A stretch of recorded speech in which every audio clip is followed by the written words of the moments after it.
Hey, hello. So, magisgot ta karon kung kinsa ang Ginoo sa ato ang kinabuhi pinaagi sa mga butang nga akong ipakita sa inyo. Pinakauna, ang Ginoo mura siyang charger.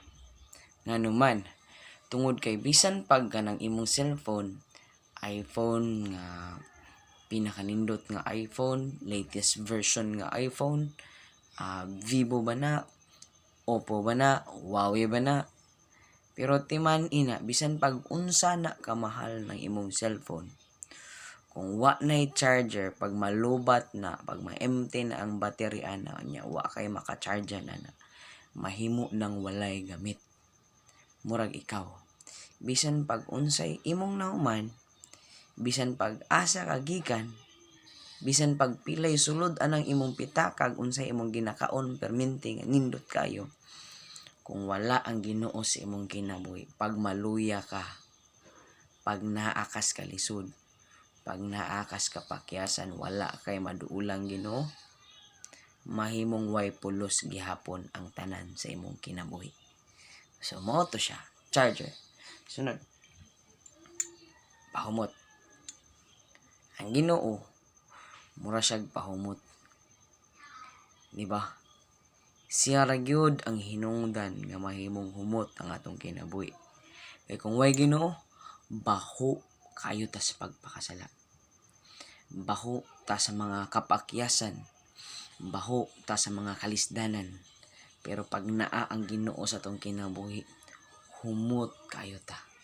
Nga bisan pa og naa kay problema, mahimo kang humot sa ubang tao tungod kay nakita nila nga naa kay Ginoo. Pahumot. Sunod, shave. Ang Ginoo mura siyag shave. Sa panahon nga ikaw taas na kay sangatanan ang imo ang sala, grabe na kadaghan sa imong sala. Pag magpagamit ka sa Ginoo, pag imong tugutan ang Ginoo nga manghilabot sa imong kinabuhi, kaya niyang tanggalon tanan. Kaya niyang walaon tanan bisan pag unsa na kataas, kadako, kadaghan sa imong sala. So muna si Lord, mura siyag shave. Sunod, mura siya og Kleydo.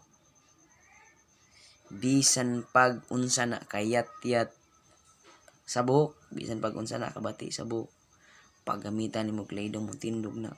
Bisan pag unsa ka kaluya, bisan pag unsa ka gisurrender na gyud ka kay di nakakabarog sa iyong pagpangalagan.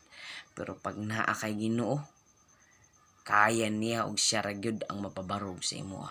Pareha niyo barog kay sangatanan nganuman Kleydo.